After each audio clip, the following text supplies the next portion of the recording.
Shalom, shalom à tous. Nous espérons que vous allez bien. Bonjour à tous. Lorsque vous êtes connectés, faites-nous signe. Nous bénissons le Seigneur pour ce jour merveilleux que nous passons dans sa présence. Et nous voulons lui donner toute la gloire.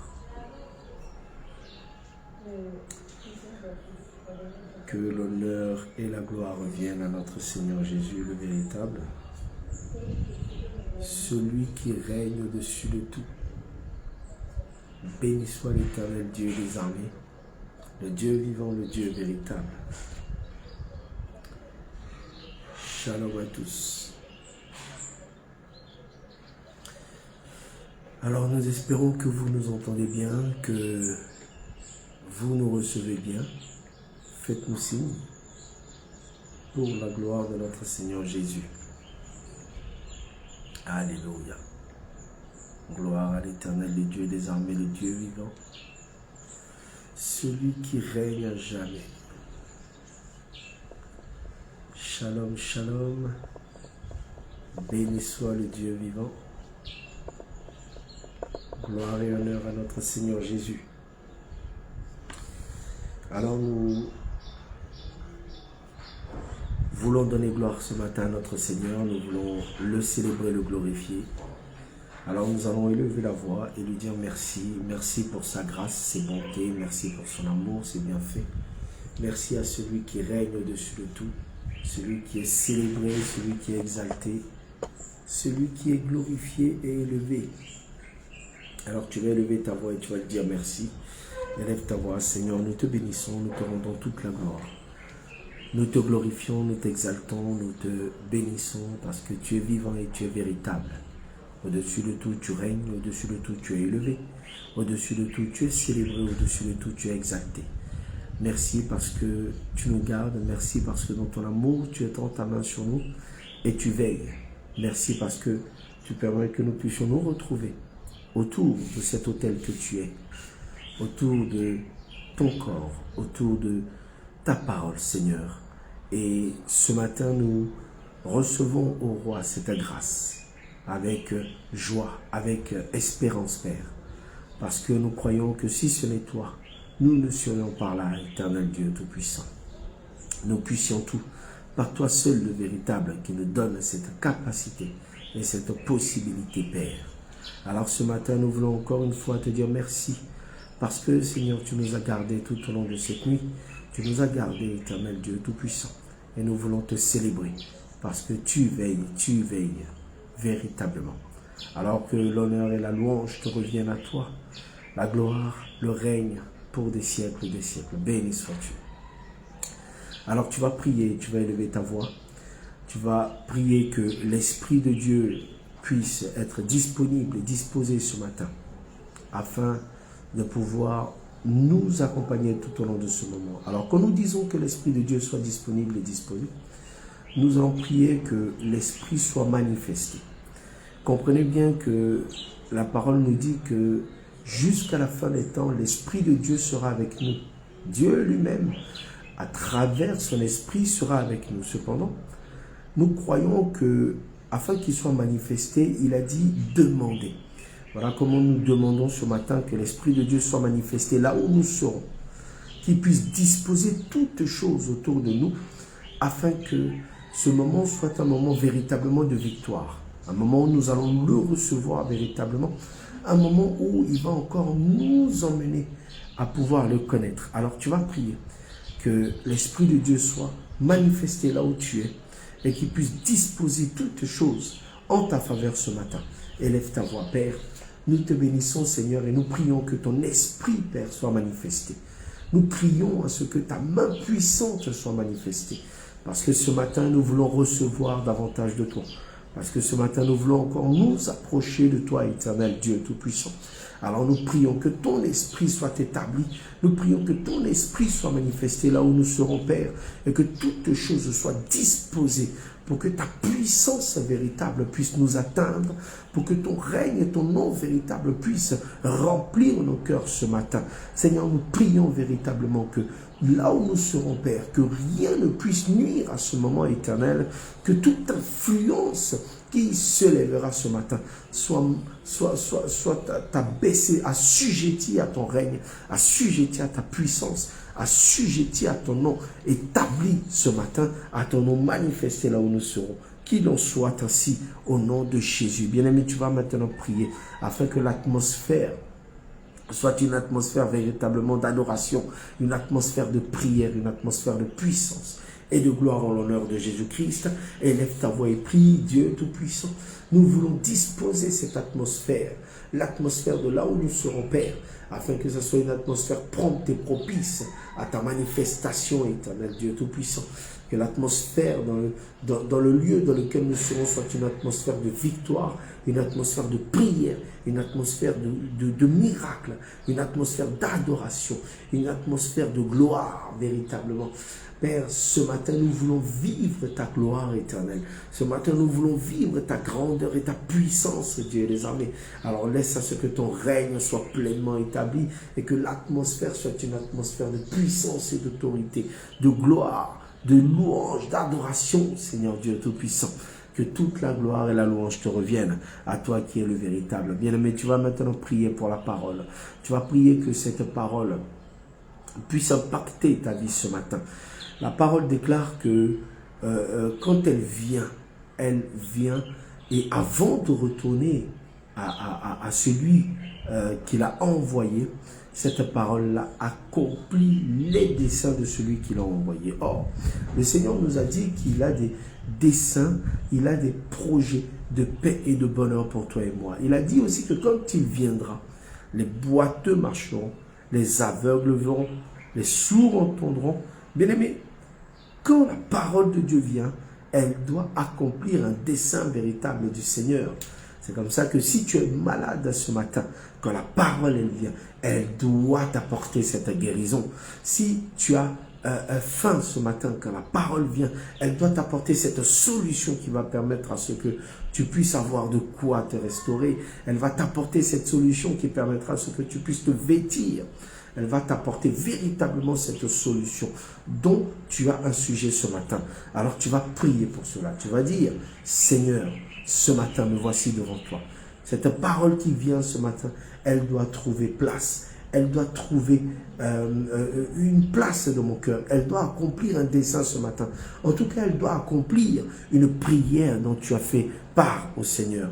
Lui qui a dit, demandez et il vous sera accordé. Alors, élève ta voix et prie que la parole de ce matin puisse impacter ta vie, qu'elle puisse accomplir un miracle, qu'elle puisse accomplir un dessein véritable de notre Seigneur Jésus. Élève ta voix, Père, Dieu Tout-Puissant, que cette parole ce matin, cette parole qui va venir vers nous, Seigneur, que cette parole puisse nous accorder véritablement ce dont nous avons besoin, éternel. Tu as dit que tu fais ce qui est bon pour nous qui t'aimons, Père. Voilà pourquoi ce matin, nous sommes au-devant de toi. Et nous prions que tu puisses faire ce qui est bon, ce qui est véritablement bon pour quelqu'un ce matin. Alors, Père, laisse à ce que ta parole puisse impacter la vie de quelqu'un. Que ta parole puisse remplir le cœur de quelqu'un de joie, qu'elle puisse accorder une guérison, qu'elle puisse accorder une restauration, que ta parole établisse et accomplisse un dessein ce matin dans la vie de quelqu'un, Seigneur. Que toute l'honneur et la gloire te reviennent, que la louange te soit donnée à toi qui es le véritable Dieu, à toi qui es le véritable roi, à toi qui es le Seigneur des Seigneurs. Béni sois-tu, ô Dieu Tout-Puissant. Père, nous voulons te glorifier, Seigneur, et nous voulons disposer pour toi la première place éternelle, parce que tu es celui-là dont nous avons besoin. Tu es celui-là qui nous donne cette capacité. Tu es celui-là qui nous apporte la guérison, la restauration, cette bénédiction qui ne se suit aucun chagrin. Voilà pourquoi ce matin, nous voulons nous abandonner à toi.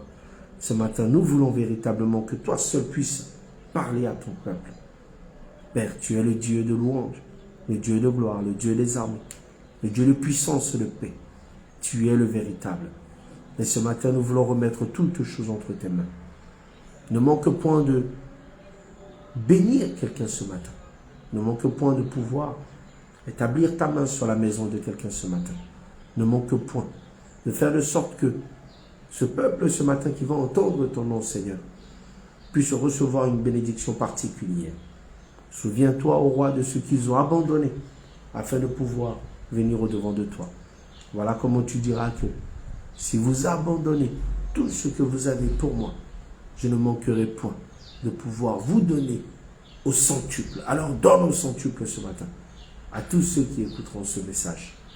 Et que l'honneur et toute la gloire te reviennent à toi, qui est le véritable. Au nom puissant de Jésus. Et nous disons Amen, Amen, Amen. Encore une fois, shalom à tous. Que le Seigneur vous bénisse abondamment. Est-ce que vous nous entendez bien? Si tel est le cas, continuez de tapoter. Enfin, tapoter, que dis-je?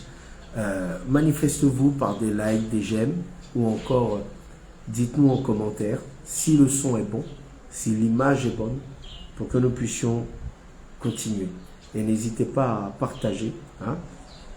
Mon frère Christopher, si tu peux partager le lien sur les différents canaux, sur le groupe de l'Assemblée, sur aussi un peu tout le monde. Alors, gloire au Seigneur, que Dieu vous bénisse.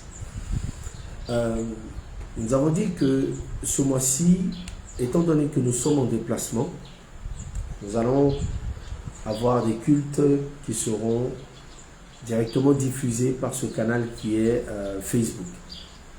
Et toutes ces choses pour la gloire du Seigneur. Nickel, que Dieu te bénisse. Et nous voulons, justement vis-à-vis de ce thème, aborder la repentance. Vous voyez, il y a quelqu'un qui a dit dans les Écritures que il n'y a rien de nouveau sous le soleil. Et Exode nous dira, Moïse nous dira que aussi longtemps qu'il y a le soleil et qu'il y a la lune, bien aimé, comprenez que tout ce que nous vivons, tout ce que nous mangeons, tout ce que nous avons, sont toujours les mêmes. C'est-à-dire qu'il n'y aura rien de nouveau. Hein? Comprenez bien que l'homme ne peut en aucun cas créer, il procrée, c'est-à-dire qu'il prend ce qui existe déjà et il l'améliore. Voilà comment vous allez comprendre que lorsqu'on parle du Seigneur, nous avons un autel véritable, nous avons un même autel, hein, dont les prophètes ont utilisé, ont marché avec, ont bâti avec. Et c'est ce même autel-là sur lequel nous bâtissons aujourd'hui. Comme Paul pouvait dire que ceux qui ont bâti et nous venons bâtir sur ce qui est déjà bâti. Il y a des fondements, des fondations. Hein, et ces fondements-là ont été bâtis par le moyen de l'autel véritable qui est notre Seigneur Jésus. Alors comprenez bien qu'il n'y a rien de nouveau et que lorsque cette parole vient, vous allez voir que souvent il y a une répétition. Et cette répétition n'est que pour nous permettre de pouvoir véritablement nous accrocher au salut et encore véritablement davantage avoir cette espérance et cette foi qui grandissent. Hein? Vous voyez, il n'y a rien de nouveau. Hein? Comprends que la repentance, tu en as déjà entendu parler. Cependant, le Seigneur, il vient toujours ajouter, hein, de sorte à ce que nous puissions grandir davantage. Donc, comprends que ce matin, nous allons parler de la repentance. Nous croyons que la repentance est un élément très important et fondamental pour la vie d'un enfant de Dieu, pour la vie d'un fils de Dieu. Vous voyez, le Seigneur dira, Jean nous a dit dans la parole, dans les Écritures, que il nous a dit que Dieu a tant aimé le monde qu'il a donné son Fils, afin que quiconque croit ait la vie éternelle. Comprenez que le Fils qui a été donné, c'est ça véritablement l'autel, afin que nous puissions croire, de sorte à ce que nous devenions fils de Dieu, enfants de Dieu. Et comprenez que le fait que nous soyons fils et enfants de Dieu, il y a d'abord un processus, voyez, afin que nous puissions devenir fils. Et ce processus-là intègre le fait de croire. Okay? Or, comprenez bien que la repentance intègre aussi le fait de croire. Voyez, nous avons dit dimanche dernier que personne ne peut arriver à la repentance sans au préalable croire. Voyez, croire, c'est le départ. D'accord? Parce que Luc 24, chapitre 47, qui est le texte d'appui de ce thème-là, nous dit que lorsque le Seigneur va mourir et va ressusciter, tout au long de notre marche, tout au long de cette marche jusqu'à l'enlèvement, la prédication de la repentance et du pardon des péchés sera emmenée. Voyez? Et c'est comme ça que nous avons dit que cette prédication a pour but premièrement de nous emmener à croire. Or, quand nous croyons, nous rentrons dans ce processus-là de repentance et de pardon des péchés. Et c'est comme ça que nous avons pris ce texte de Acte 2 et nous avons parlé sur la 3e heure en faisant référence à ce coq-là qui a chanté lorsque Pierre va renier le Seigneur. Et nous avons dit que le chant du coq, en réalité, c'est ce même Pierre qui, dans Acte 2, après l'effusion du Saint-Esprit, va parler, va donner cette première prédication, si on peut l'appeler comme ça. Il va annoncer pour la première fois la bonne nouvelle. Et c'est comme ça que 3000 personnes, ou encore plus de 3000 personnes, vont croire. Et ils vont rentrer dans ce processus-là de repentance. C'est-à-dire qu'ils vont demander, que devons-nous faire? Vous voyez? C'est comme ça. Quand nous avons la foi, que nous croyons, notre vie est constamment à la demande du Seigneur. Que devons-nous faire? Vous voyez? C'est le Seigneur qui nous dicte notre marche. C'est la parole, en l'occurrence, qui nous dicte notre marche. Voilà l'importance qu'il y a de pouvoir méditer cette parole. Voilà l'importance qu'il y a de pouvoir continuellement chercher à entendre, à écouter cette parole. Parce que la question que nous avons de que devons-nous faire, c'est la parole. C'est le Seigneur Jésus-Christ à travers cette parole qu'il nous a laissée. C'est là qui est notre réponse. Et voilà comment le fait de pouvoir croire est un départ de ce processus-là de repentance. Vous voyez? Sans croire, nous ne pouvons pas parvenir à la repentance. Et comprenez bien que quand nous parlons de repentance, ce n'est pas juste tout simplement le fait de pouvoir se dire, je me lève le matin, je prends ma douche et je me prépare et je vais à l'église. Ce n'est pas le fait de pouvoir fréquenter continuellement les assemblées ou encore de pouvoir avoir cette image ou encore cette apparence de piété. Vous voyez? Comprenez bien que la repentance est plus profonde que ça. Quand Pierre va parler dans Actes chapitre 2, le monde qui était autour de lui, nous avons dit que ce monde-là, c'est tout peuple et toute nation. Tout ce monde-là, ou encore ce monde qui a cru, va rentrer dans ce processus-là d'un changement de vie. Vous voyez? Quand on dit que devons-nous faire, c'est-à-dire que devons-nous abandonner pour pouvoir rentrer dans ce processus-là, pour pouvoir manifester, disons, cette foi-là, cette croyance, cette assurance, ou encore cette nouveauté de vie que nous avons reçue comme enseignement à travers cette prédication de Paul, ou encore celui dont tu nous as parlé. Que devons-nous faire pour pouvoir l'atteindre, pour pouvoir le toucher, pour pouvoir le voir? C'est ça, bien-aimé, la repentance. C'est quel est ce processus-là, quelle est cette démarche, quel est cet enchaînement d'actions que nous devons mettre en place afin de pouvoir arriver à être agréable ou encore à pouvoir toucher, à pouvoir voir celui dont tu nous as parlé. C'est ça la repentance, bien-aimés. Comprenez bien qu'elle ne se limite pas simplement à ce que nous pouvons faire ou à ce que nous pouvons avoir comme apparence, mais elle est plus profonde que ça. Et quand nous parlons de repentance, comprenez bien que c'est le commencement de notre marche vers l'enlèvement. Et c'est comme ça que vous allez voir que lorsque nous croyons, nous rentrons dans ce processus-là. C'est le départ. Et ce matin, nous voulons parler sur la marche. Vous voyez, il y a le départ et ensuite la marche. Et on arrive maintenant, pour finir, à cette véritable nouveauté de vie. Ok?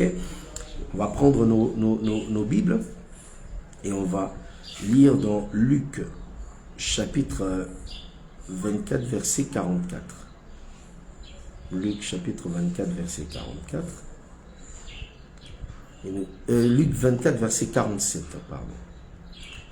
La parole nous dira « Et que la repentance et le pardon des péchés seraient prêchés en son nom à toutes les nations, à commencer par Jérusalem. » Ensuite, nous allons aller dans 2 Rois, chapitre 2, à partir du verset 1 au verset 2. Nous lisons au nom de Jésus.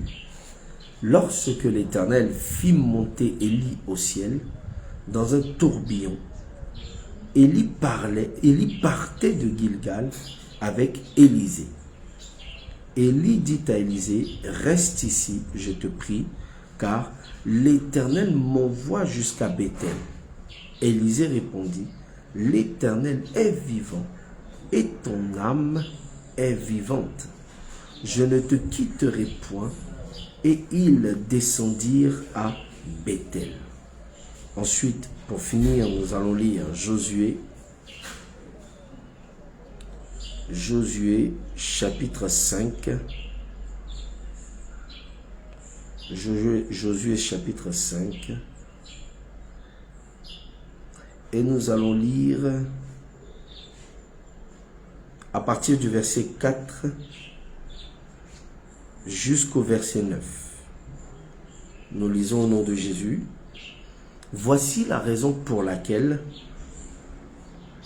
Josué les circoncis. Tout le peuple sorti d'Égypte, mâles, tous les hommes de guerre étaient morts dans le désert pendant la route, après leur sortie d'Égypte. Tout ce peuple sorti d'Égypte était circoncis. Mais tout le peuple né dans le désert, pendant la route, après la sortie d'Égypte, n'avait point été circoncis. Car les enfants d'Israël avaient marché 40 ans dans le désert, jusqu'à la destruction de toute la nation des hommes de guerre qui étaient sortis d'Égypte et qui n'avaient point écouté la voix de l'Éternel. L'Éternel leur jura de ne pas leur faire voir le pays qu'il avait juré à leur père de nous donner, pays où coule le lait et le miel.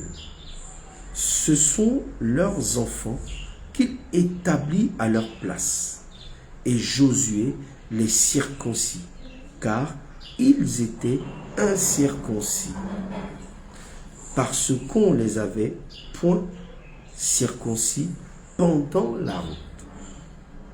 Lorsqu'on eut achevé de circoncire toute la nation, ils restèrent à leur place dans le camp jusqu'à leur guérison. Verset 9. L'Éternel dit à Josué, « Aujourd'hui, j'ai roulé de dessus vous l'opprobre de l'Égypte. » Et ce lieu appelé du nom de Gilgal, et ce lieu fut appelé le nom de Gilgal jusqu'à ce jour. Parole de notre Seigneur Jésus-Christ. Bien-aimés, comprenez cette chose qui est très importante. cette notion qui est très importante. Vous voyez, dans le livre de 2 Rois, chapitre 1, chapitre 2, nous avons dit, à partir du verset 1, il y a Élie et Élisée. Et Élie part d'un endroit afin de pouvoir aller vers un autre endroit. Hein? C'est ce que nous avons dit. Comprenez bien qu'il est très important d'avoir cette notion de départ. Quand nous parlons de la repentance, ou en tout cas de la marche avec le Seigneur, ce n'est pas une marche faite par hasard ou selon une carte bien définie. Comprenez bien que le Seigneur a établi ou a disposé un processus précis afin de pouvoir atteindre cette nouveauté de vie. Vous voyez, souvent on se dit que le salut est individuel. Souvent on se dit que toi tu as ta vie en Christ et moi j'ai ma vie en Christ. Comprenez bien qu'il y a une notion à avoir concernant cet élément-là. C'est que la marche ou encore le plan d'action est commun. C'est-à-dire que Dieu a établi pour ses enfants, pour ceux qu'il a appelés, pour ceux pour ce peuple qu'il est venu rassembler afin de former un corps. Cette marche est commune. Ces actions qu'il a disposées sont communes. Comprenez bien que le Seigneur ne prend pas une personne et dit, bon, avec toi, je vais avoir tel type de marche pour arriver à la repentance. Avec toi, parce que tu es ceci, je vais avoir tel type de marche pour arriver à la repentance. Comprenez bien que quand le Seigneur dit, il ne fait exception de personne, même si nous sommes des membres différents, le corps est unique. La marche est unique. C'est-à-dire que la tête décide et les pieds marchent et les mains accompagnent et le corps accompagne. Cependant, comprenez bien que dans ce corps, il y a des particularités. Et ces particularités sont au niveau du service et non de la marche. Comprenez bien que si le Seigneur nous dit « éloignez-vous de la chair », cette parole de marche est identique à tout le monde. Peu importe ton statut, peu importe ce que tu peux avoir. Cependant, dans le service, comme était dans le tabernacle, il y a de ceux qui sont les portiers, il y a de ceux qui sont emmenés à aller dans le lieu très saint, il y a de ceux qui sont emmenés à nettoyer aussi le lieu saint, il y a aussi de ceux qui sont emmenés aussi à pouvoir faire la sacrificature. Voyez? Alors, qu'on ne mélange pas plusieurs éléments. La marche avec le Seigneur est identique à tous. La parole est une parole qui vient pour tout le monde. Comprenez bien que si le Seigneur nous dit, bien-aimé, tu aimeras ton Seigneur, ton Dieu, de tout ton cœur, de toute ta force, de toute ta pensée, cette parole est identique à tous. Quand le Seigneur va nous inviter à pouvoir prier et jeûner, cette parole est identique à tous. Quand le Seigneur va nous appeler à pouvoir nous éloigner des œuvres charnelles, elle est identique à tous. Il n'y a pas de « moi, je suis telle marche, je suis telle marche, et toi, tu n'as pas à suivre la même marche que moi. » Non, bien-aimé. Comprenez bien que la seule différence se positionne au niveau du service. Cependant, nous avons un seul Dieu, un seul Seigneur, une seule foi. Voyez? Et donc, le départ est identique à tout le monde. Nous devons tous se croire. Voyez? Quand le Seigneur dit, Dieu a tant aimé le monde qu'il a donné son Fils unique afin que quiconque croit ait la vie éternelle, comprenez bien que celui qui ne croira pas n'aura pas la vie éternelle. Quand Jean 17,3 nous dit que la vie éternelle est pour ceux qui le connaissent, lui le véritable Dieu, et celui qui l'a envoyé, Philippiens 2 nous informe de là-bas que c'est Dieu lui-même qui s'est envoyé. Ok? Mais comprenez bien que celui qui n'a pas la connaissance de notre Seigneur Jésus, bien aimé, il ne peut pas avoir la vie éternelle. Quand le Seigneur dira, il faut abandonner telle vie, celui qui n'abandonne pas cette vie n'aura pas la vie éternelle. Comprenez bien que la seule différence va se positionner au niveau du service. Cependant, tous nous sommes appelés à avoir cette marche commune. Voyez? Et c'est comme ça que vous allez comprendre ici que Élie, qui part d'un endroit, suivi par Élisée, va dire un élément très important. Il dira à Élisée, reste là. Il dit, l'Éternel m'envoie jusqu'à Bethel. Quand on connaît l'Écriture, on sait qu'à Bethel, c'est l'endroit où Jacob s'est posé et a vu le Seigneur. Comprenez bien que quand Élie ici nous dit qu'il va jusqu'à Bethel, il va à l'endroit même où il y a cette communion directe avec Dieu. Et c'est comme ça que Élisée dira, l'Éternel est vivant. Et ton âme aussi est vivante. Et dans ce processus de marche, il faut savoir que il y a une vision. Vous voyez? Cette vision-là, elle est inspirée ou encore elle est dictée par la parole de Dieu. Et dans la marche, nous avons tous la même vision. Pourquoi? Parce que cette vision n'est pas individuelle. Cette vision n'est pas personnelle. C'est une vision qui est liée à la parole de Dieu. Dieu ayant une parole différente pour chacun de nous, parce que nous avons des besoins différents, reste la même vision pour tous. Quand le Seigneur dira, quand je viendrai, les aveugles verront, les boiteux marcheront, les sourds entendront. C'est une parole qui est individuelle par rapport au cas de chacun. Mais il dit, quand il viendra, comprenez bien qu'il vient, c'est pour tout le monde. Et comme nous a dit le texte que nous venons de lire dans Luc chapitre 24, la parole sera annoncée à toutes les nations. Il n'y a qu'une seule parole, notre Seigneur Jésus.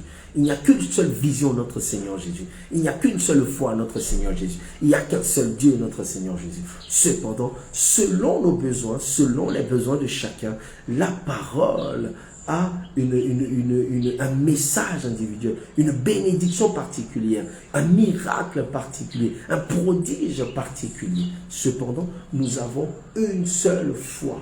Cette foi, c'est ça la vision. Cette vision de pouvoir avoir la vie éternelle. Cette vision de marcher en nouveauté de vie, de sorte à être agréable à notre Seigneur. Pardonnez-nous, nous insistons sur ces choses. Parce que vous allez comprendre qu'aujourd'hui, il y a tellement de différences de foi. Hein? C'est comme ça que le Seigneur parlera des peuples, des nations, des langues et des foules. Vous voyez, il y a différents, différents dieux, différentes adorations. Il y a différents langages. Et différents langages qui sont diamétralement opposés. Alors que le Seigneur vient nous rassembler. Vous voyez, il est très important d'avoir cette notion que la parole de Dieu, bien-aimé, il y a une seule vision, une seule foi et elle est identique à tous. Et comprenez bien que la marche, c'est une même marche. La marche est une même marche, c'est ce que nous allons voir. Alors, Élisée quitte un endroit en suivant Élie. Élie était celui qui avait la capacité de marcher et d'aller dans la direction dans laquelle l'Éternel avait inspiré. Le fait d'aller dans la direction était celui-là qui avait la vision, qui avait le GPS, si on peut dire ça comme ça, pour arriver véritablement à l'endroit précis, là où l'Éternel nous attend. Mais remarquez que Élisée n'a pas eu une autre vision. Élisée va marcher, il va suivre et accompagner. Et c'est comme ça qu'il dira que l'Éternel est vivant. C'est-à-dire que la parole, la vision qu'il a est vivante. Cependant, il dira aussi que l'âme de Élie est vivante. lorsque, bien aimé, nous avons la connaissance et la compréhension des Écritures, nous comprenons que la vie est dans l'âme. Pourquoi? Parce que Lévitique va nous montrer l'âme comme le sang. Vous voyez? Or, l'âme qui est le sang intègre la vie. Voilà comment, quand Élisée dit ton âme est vivante, il veut dire que la vie, ta vie est vivante. C'est-à-dire quoi?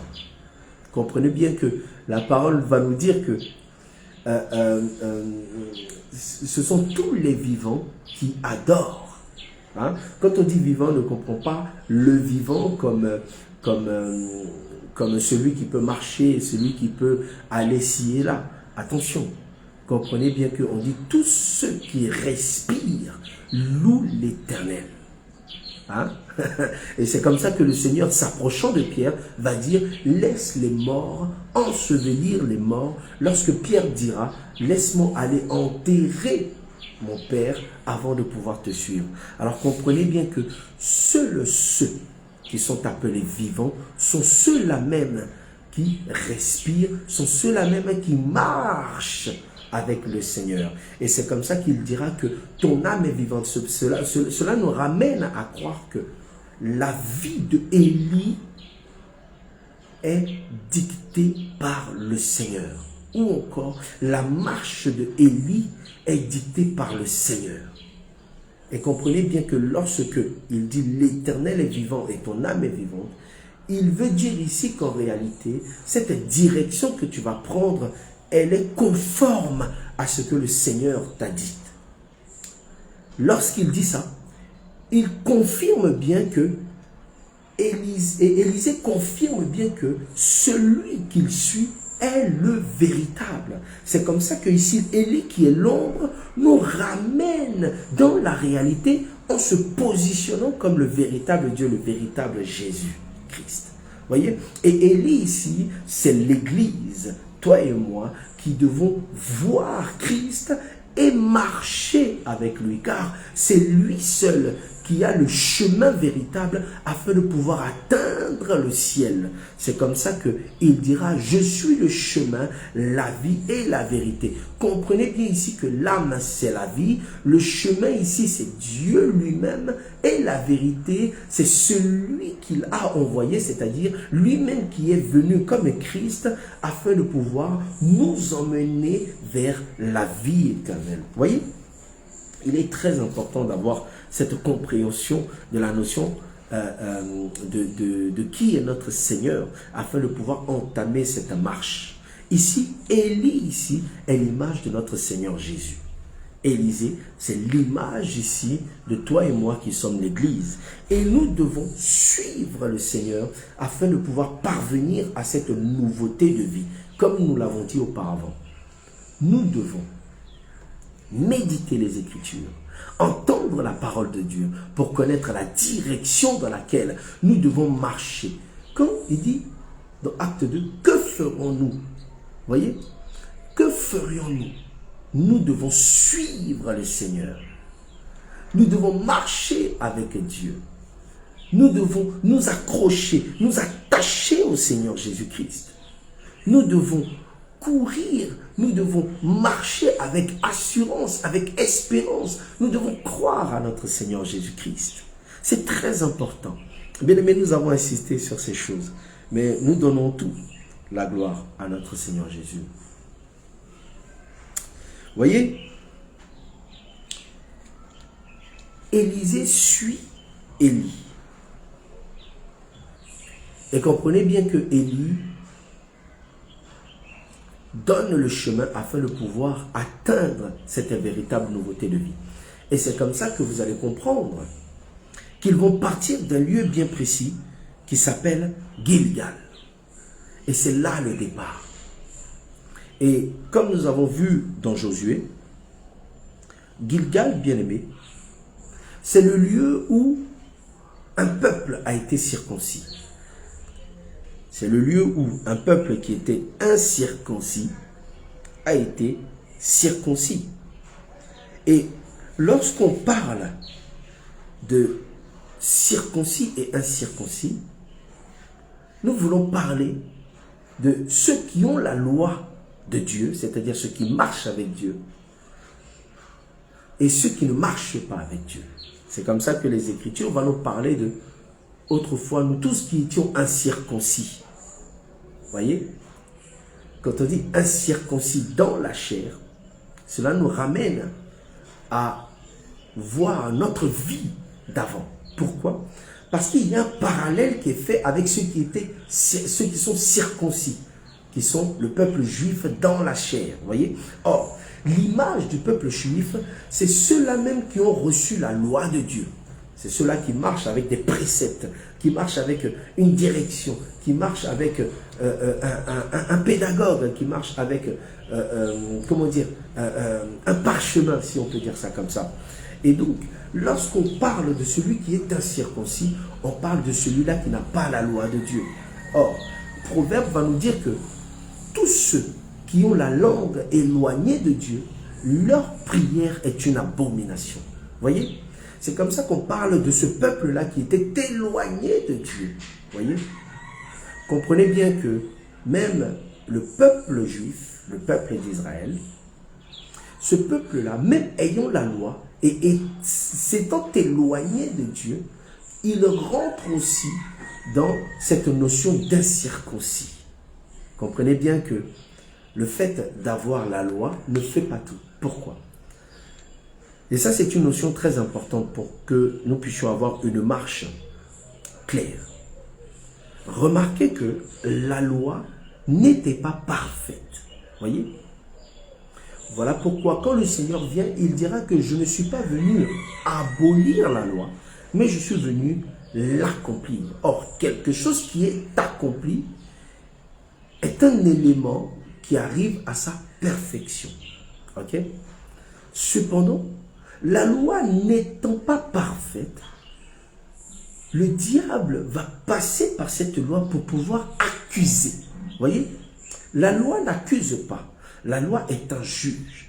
Voyez? La loi est un législateur.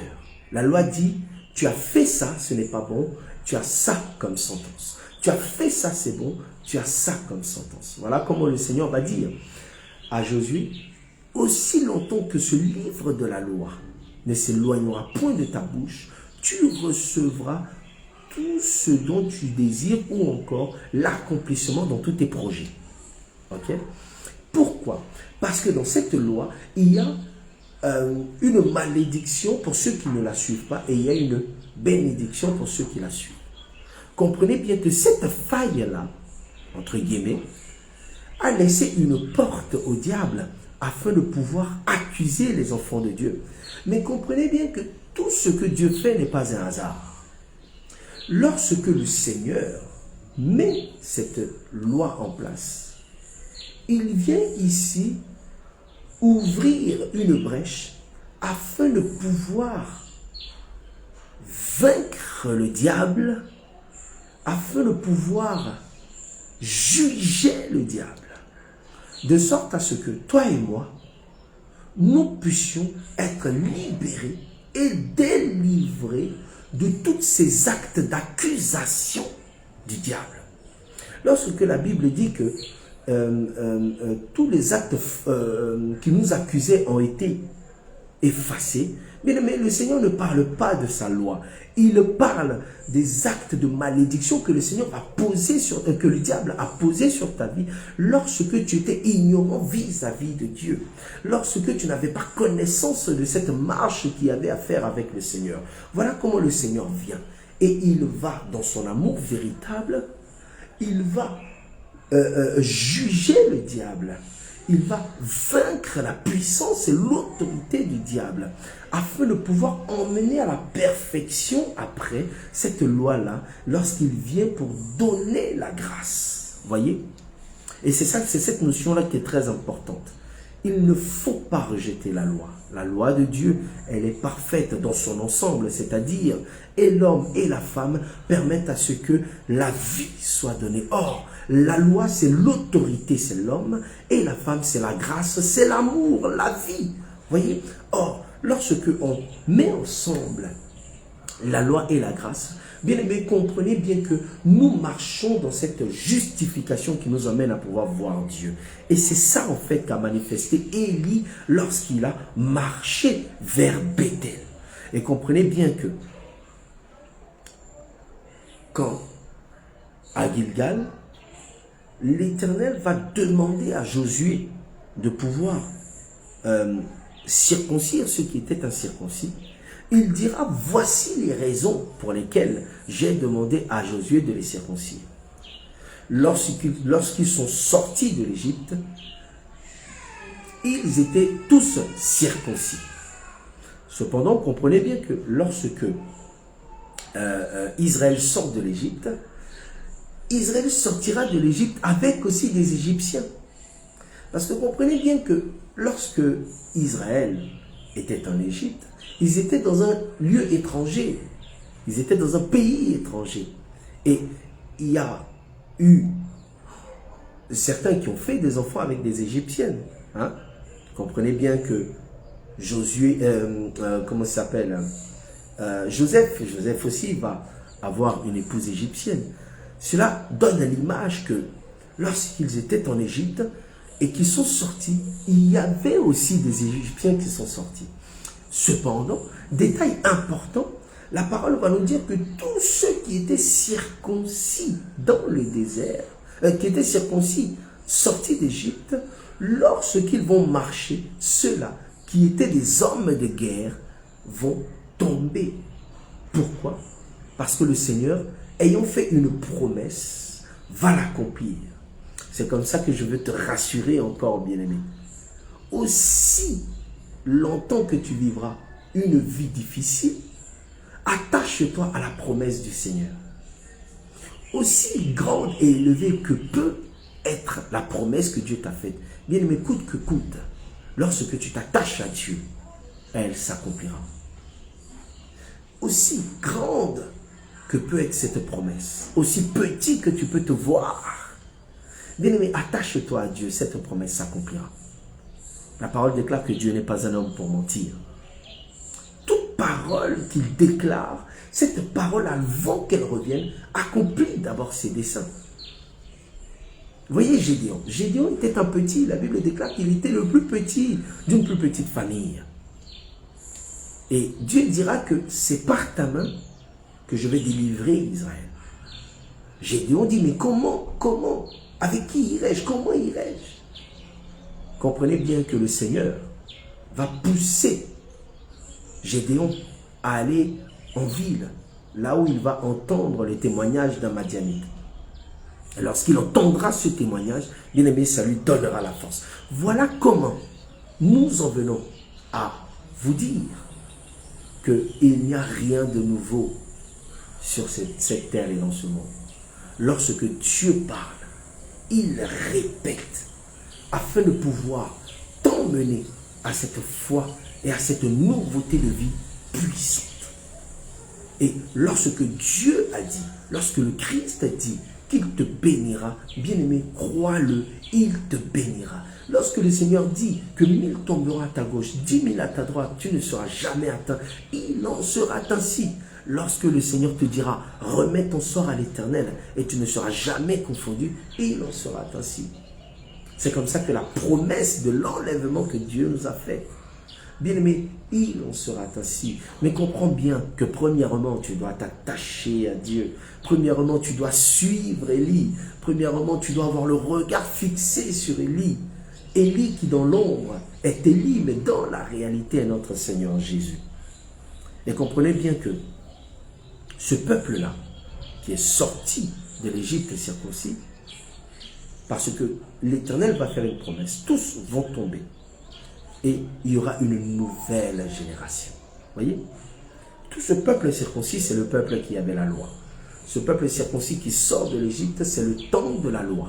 Voyez? Or, le temps de la loi doit laisser place à la grâce. Et lorsqu'il laisse place à la grâce, bien aimé, cette grâce vient accomplir, c'est-à-dire parfaire cette loi. Voilà comment ils vont arriver dans un lieu où le Seigneur va pouvoir recommencer. Comprenez? ce peuple-là qui sort de l'Égypte, circoncis, comprenez bien que c'est un peuple que Dieu, choisissant, va pouvoir utiliser cette semence-là afin de pouvoir matérialiser une nouvelle génération. Et cette nouvelle génération, bien-aimée, c'est toi et moi. Cette nouvelle génération, c'est tous ceux qui n'ont pas cru.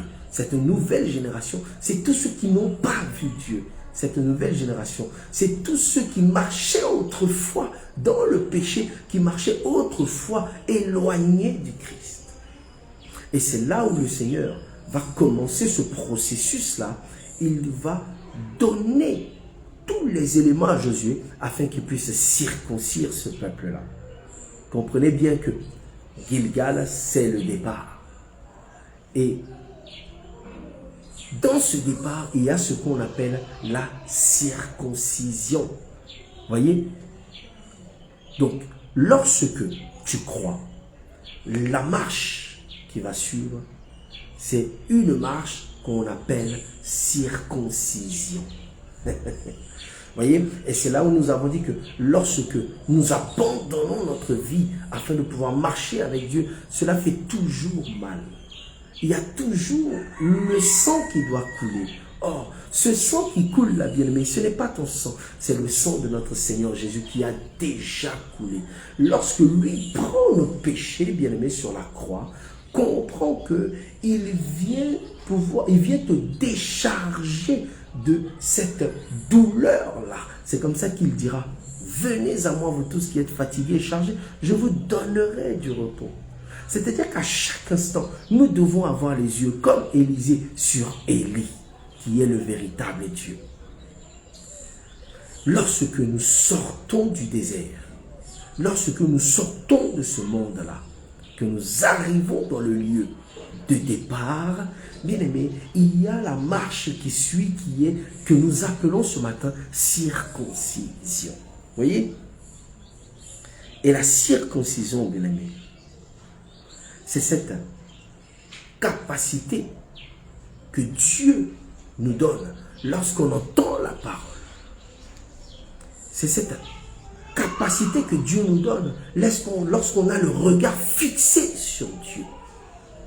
C'est cette capacité que Dieu nous donne lorsque nous avons l'espérance en Dieu, lorsque nous croyons à la parole de Dieu, de pouvoir abandonner notre ancienne vie, l'ancien homme, celui qui est attaché à la chair, c'est-à-dire au monde.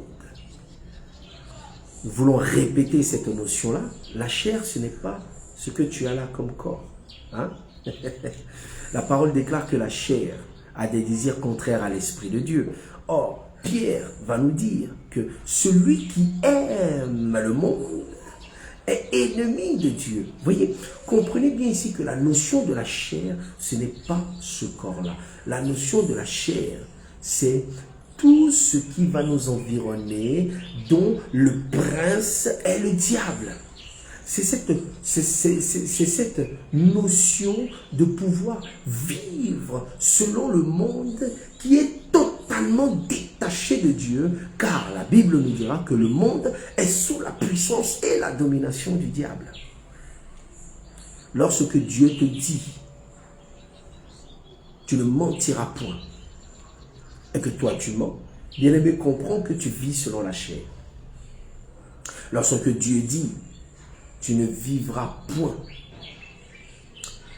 selon les œuvres de la chair,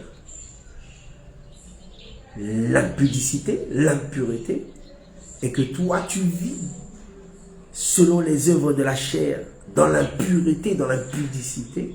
Quand nous parlons d'impureté, remarque aussi, bien-aimé, que l'impureté, c'est tout ce qui peut englober, même ton habillement, même ta façon de vivre, ta façon de faire. Toutes ces choses, bien-aimés, sont des éléments extrêmement nocifs pour ta vie chrétienne. Toutes ces choses sont des éléments extrêmement dangereux pour ta vie chrétienne. Et je veux te rassurer, bien-aimé, cette puissance démoniaque a été vaincue à la croix. Elle a été déjà jugée. Et ce matin, bien-aimé, je te dis, les fruits qui en ressortent, c'est ta liberté. La parole dira que seule la parole de Dieu nous rend libres. Cette parole véritable nous emmène à la liberté, à l'affranchissement. Bien-aimé, cet affranchissement, c'est lorsque tu marches avec le regard fixé sur Élie. Comprenez bien que cette marche-là, c'est cette marche que j'appelle ce matin la circoncision. C'est lorsque tu vas avancer avec Élie, lorsque tu vas avancer avec Dieu, tu verras que la chair sera coupée. Lorsqu'on croit, bien-aimé, cela n'est pas la notion que nous n'allons plus pécher. Lorsque nous croyons, c'est-à-dire lorsque c'est le départ, lorsque nous entendons cette parole et nous disons que devons-nous faire, cela ne nous exonère pas du péché. C'est-à-dire que cela ne fera pas que nous allons point pécher. Hein? Comprenez bien que croire, c'est la première marche pour devenir enfant de Dieu. Cependant, il y a un travail que Dieu doit faire en nous. Il y a un travail que Dieu a à faire en nous. Et pour faire ce travail, nous devons nous abandonner à lui. C'est-à-dire que nous devons avoir le regard fixé sur Élie, qui dans la réalité est notre Seigneur Jésus. À l'image d'Élisée ce matin. Et c'est comme ça que plus nous allons avancer avec le Seigneur, plus nous allons comprendre que beaucoup de choses vont tomber. Voyez? Quand vous lisez 2 Rois, chapitre 2, que vous descendez, vous allez voir que Élie va passer par plusieurs étapes. Et Élisée, s'accrochant à Élie, passera aussi par ces étapes-là.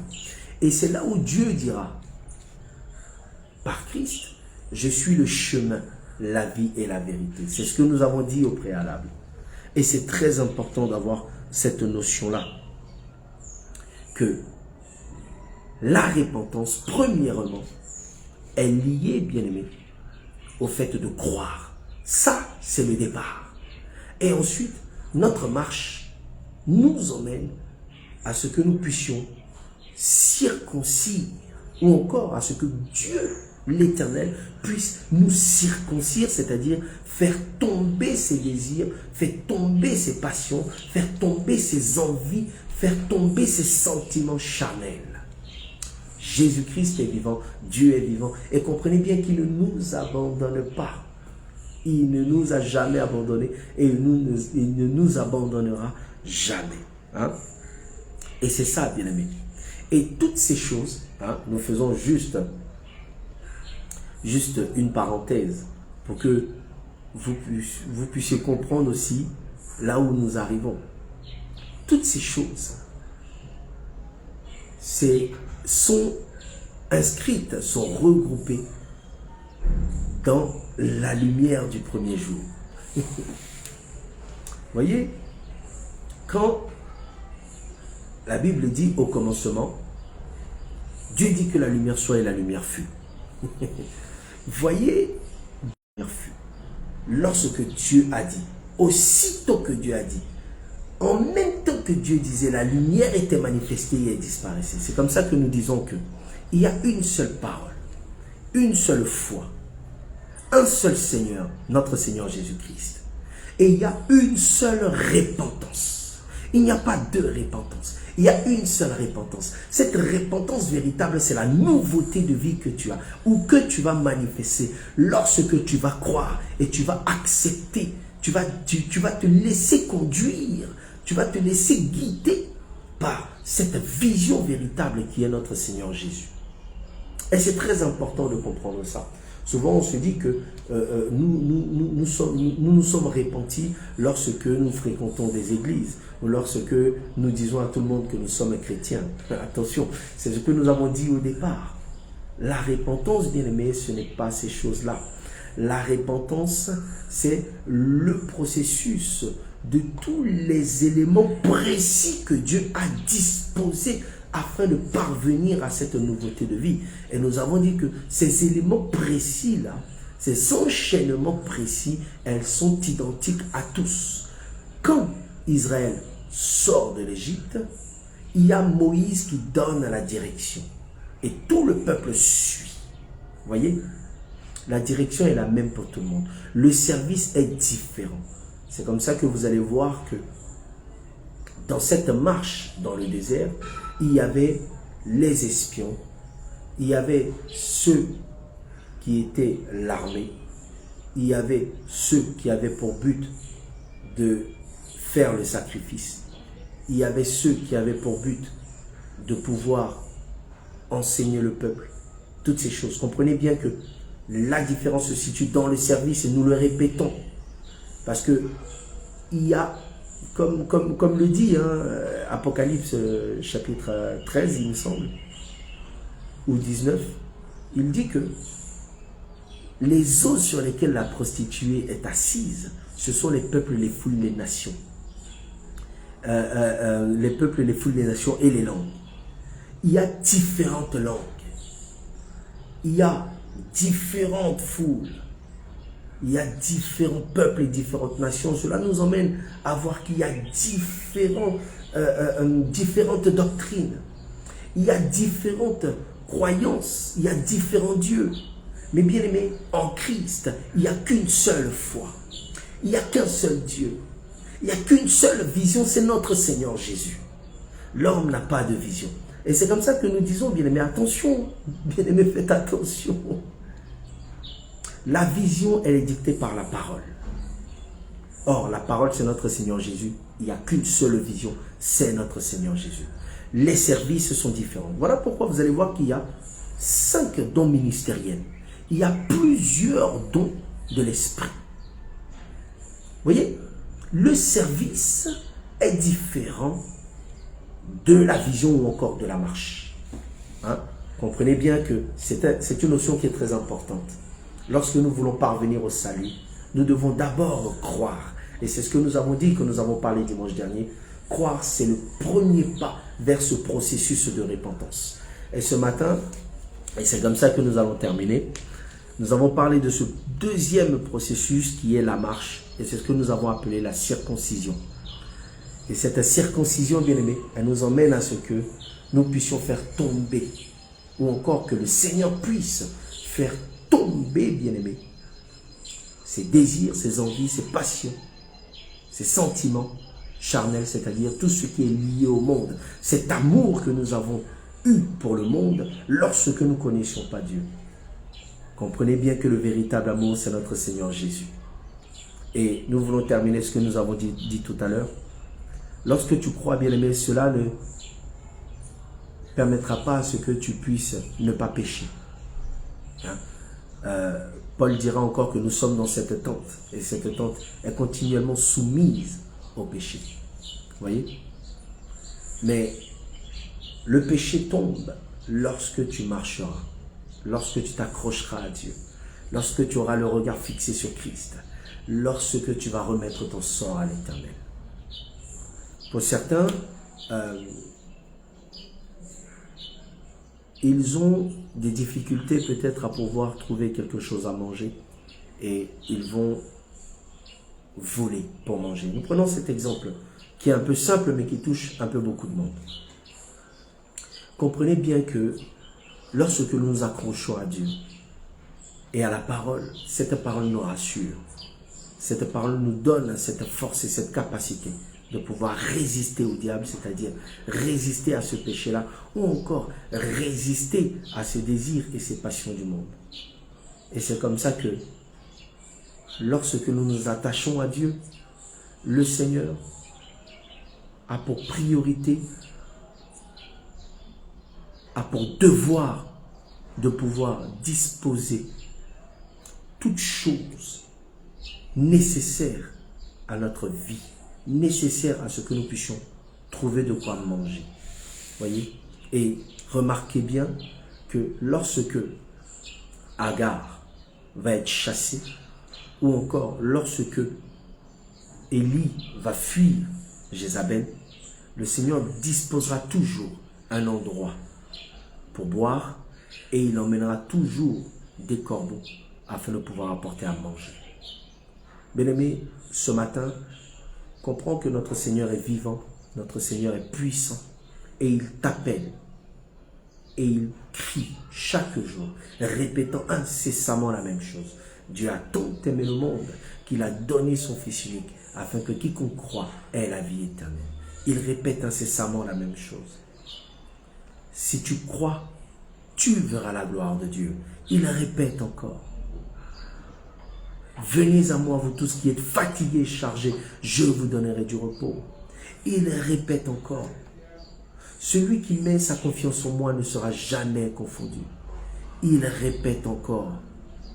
Il dit que celui qui boira l'eau qu'il donnera, il n'aura jamais soif. Il le répète. Je suis un Dieu des vivants. Il le répète encore. Demande tout ce dont tu désires et je t'accorderai. Il répète encore. Je fais ce qui est bon pour celui qui m'aime. Voyez, c'est très important. Et ce matin, je prie que ton cœur soit restauré. Je prie que ta vie soit influencée véritablement par la parole de Dieu. Je prie que ton cœur ait pour désir de rechercher davantage ce Dieu-là. Il a dit, celui qui me cherche, je me laisse trouver. Comprends bien que cette parole a été répétée déjà avant dans la loi.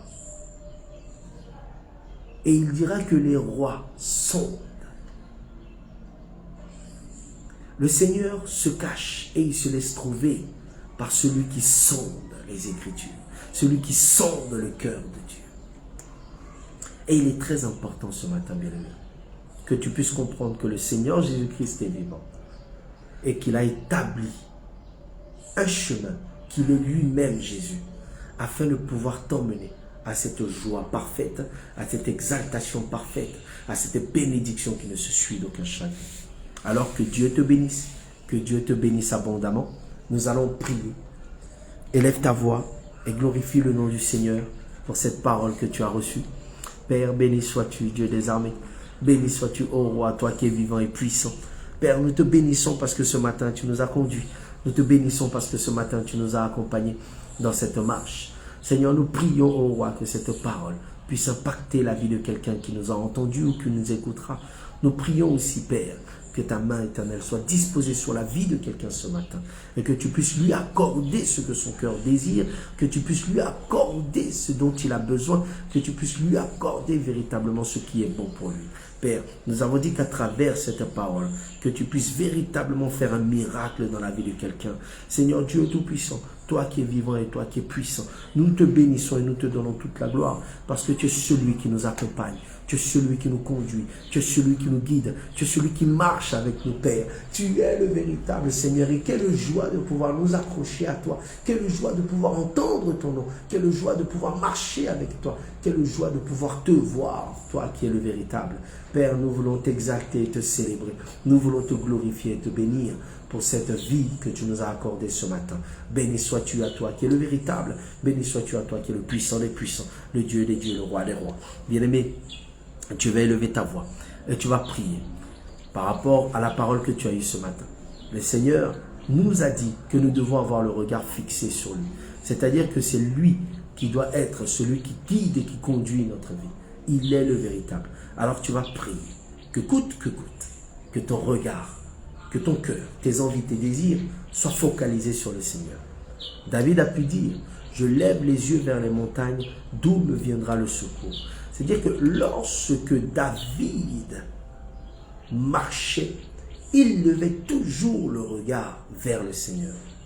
Et c'est comme ça qu'aujourd'hui, bien-aimés, toi et moi, nous sommes dans un monde, il n'y a que tumulte, il n'y a que difficulté, il n'y a que des pleurs, grincement de dents. Malgré tout ce qu'il peut y avoir de bon pour l'homme, il y a aussi des difficultés. C'est comme ça que tous les jours, nous devons avoir le regard fixé sur Dieu, afin que notre repentance puisse avoir une bonne marche. Alors tu vas élever ta voix et tu vas dire, Seigneur, mon regard est fixé sur toi. Prie ce matin afin que ton regard, coûte que coûte, soit fixé sur le Seigneur. Père, nous venons d'écouter ta parole, Père, où tu nous as dit véritablement, Seigneur, que notre regard doit être fixé sur toi. Toi qui es le véritable Élie, toi qui es le véritable Josué qui nous circoncis. Père, nous prions véritablement que peu importe les circonstances, peu importe l'endroit où nous sommes, peu importe notre vie, Père, nous voulons avoir le regard fixé sur toi. Nous voulons avoir nos désirs fixés sur toi. Nos envies tournées vers toi, Seigneur. Oui, parce que nous croyons que tu es l'unique et le véritable. Parce que nous croyons que tu es celui-là même qui est le chemin, qui est la vie et la vérité. Tu es la vision véritable. Voilà pourquoi nous voulons nous attacher à toi. Voilà pourquoi nous voulons nous accrocher à toi. Voilà pourquoi nos regards, nous désirons qu'ils soient fixés vers toi, Père. Ce matin, Éternel, qu'aucune situation nous détourne de ton regard. Qu'aucune situation nous détourne de ton regard, Père. Ce matin, qu'aucune situation, Seigneur, nous détourne notre regard de toi, Seigneur. Qu'aucune situation, qu'elle soit en notre faveur ou en notre défaveur, que cela ne détourne en aucun cas notre regard sur toi. Nous voulons avoir nos désirs, nos envies, Père, tournées vers toi, Seigneur. Parce que notre désir, c'est de pouvoir parvenir à cette nouvelle vie, à cette nouvelle naissance, à cette nouvelle marche, Père. Tu es le véritable. Et nous savons qu'en toi, il y a tout ce dont nous avons besoin. Il y a tout ce dont nous désirons, Éternel Dieu Tout-Puissant. Alors laisse à ce que quelqu'un qui a entendu cette parole ce matin ait ce désir-là d'avoir constamment le regard tourné vers toi. À toi qui es le véritable Père. Oui, nous voulons vivre ta gloire. Nous voulons vivre ton autorité et ta puissance. Nous voulons vivre cette nouveauté de vie qui nous emmène à cette joie parfaite, à cette bénédiction qui ne se suit d'aucun chagrin. Voilà pourquoi nous prions ce matin, que nos cœurs soient tournés vers toi, que nos pensées soient tournées vers toi, que nos regards soient tournés vers toi, que nos vies soient attachées à toi. Jésus-Christ, le roi de gloire, Jésus-Christ, le Dieu véritable. Qu'il en soit ainsi, Seigneur Dieu Tout-Puissant. Merci pour ta grâce. Merci pour tes bontés et tes bienfaits. À toi la gloire, à toi l'honneur, à toi la louange et la puissance véritable. Alors, bien-aimé, tu vas maintenant prier. Et tu vas prier que le Seigneur puisse pourvoir à tes besoins. C'est-à-dire que tu as certainement là ce matin un besoin précis. Tu as là besoin de quelque chose de précis et de véritable. Quelque chose qui te tient à cœur ce matin. Si tu ne l'as pas encore reçu, tu vas prier pour cette chose-là particulièrement. Le Seigneur dira, demandez et il vous sera accordé. Lorsque notre demande rentre dans le projet de Dieu, bien-aimé, comprends que la parole nous dira que si tu crois, tu verras la gloire de Dieu. Alors, élève ta voix et prie pour ce projet particulier ou encore cette demande particulière, ce besoin particulier. Ce matin, prie. Et prie avec ton cœur et crois que le Seigneur t'a déjà accordé. Élève ta voix, Père. Ce matin, je prie au roi, afin que quelqu'un qui élève sa voix au-devant de toi pour te faire part d'un besoin véritable, d'un accomplissement véritable, que mon roi, tu puisses lui accorder ces choses, Père. Seigneur, tu es la source dans laquelle nous venons puiser. Tu es la véritable source dans laquelle nous venons puiser, Père. Et ce matin, nous prions au roi que tu puisses avoir le regard tourné sur la vie de quelqu'un et lui accorder véritablement ce dont il désire ce matin. Je prie au roi que tu puisses faire un miracle ce matin dans la vie de quelqu'un, que tu puisses faire un prodige dans la vie de quelqu'un, que tu puisses faire quelque chose de fort, puissant, qui va impacter sa vie, impacter le regard de son entourage, Seigneur, qui va emmener à ce que son cœur soit continuellement dans ce désir-là de pouvoir s'accrocher, s'attacher à toi, qui va l'emmener à ce que sa foi soit forte, son espérance soit puissante, Seigneur Dieu Tout-Puissant. Agis, ô roi, agis, Père. Agis, mon roi. Agis, Jésus. Agis, Père. Agis, oh Dieu. Agis ce matin. Fais quelque chose de vraiment puissant dans la vie de quelqu'un. Fais quelque chose de vraiment puissant ce matin dans la vie de quelqu'un.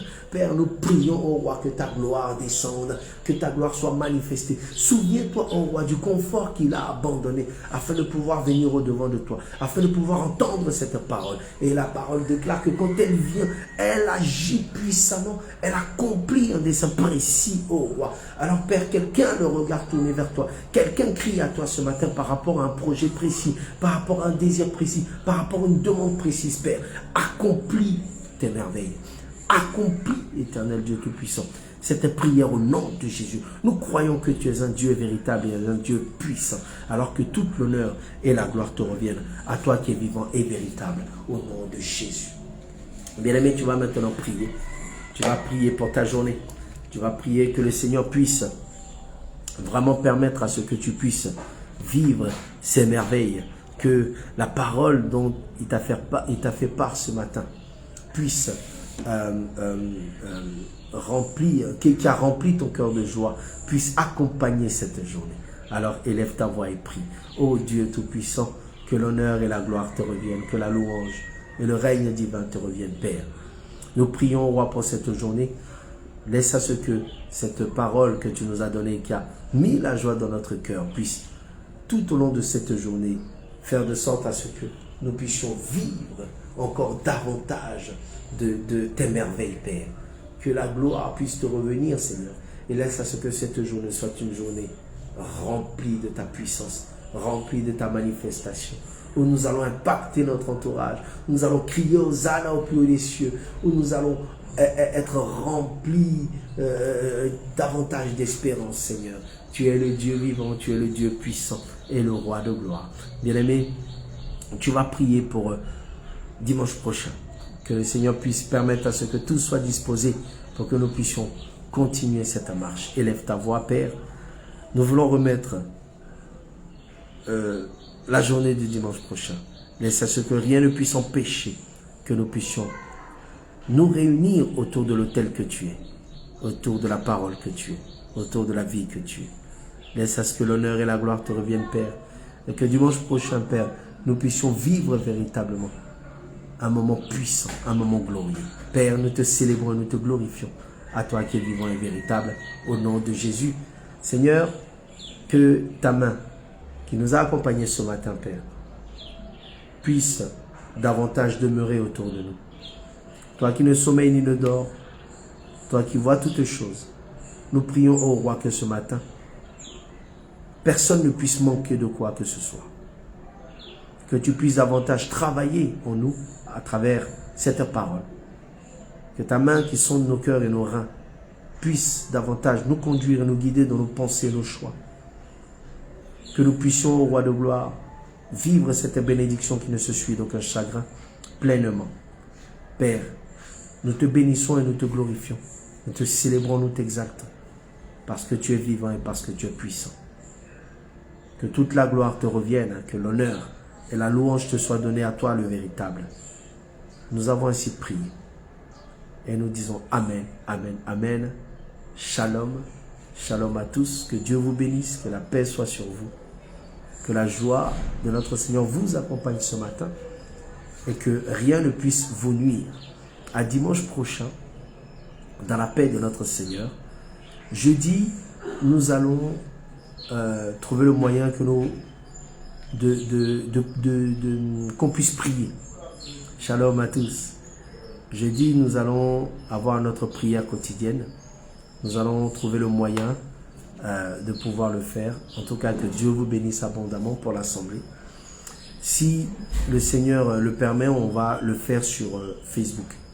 Comme ça, ça permettra aussi à tous ceux qui sont un peu loin, qui n'ont pas cette capacité et possibilité de venir à l'assemblée ou de pouvoir participer avec nous à cette prière, qu'ils puissent aussi le faire. Alors que Dieu vous bénisse. Shalom, shalom à tous. Bonne journée. Que Dieu vous bénisse.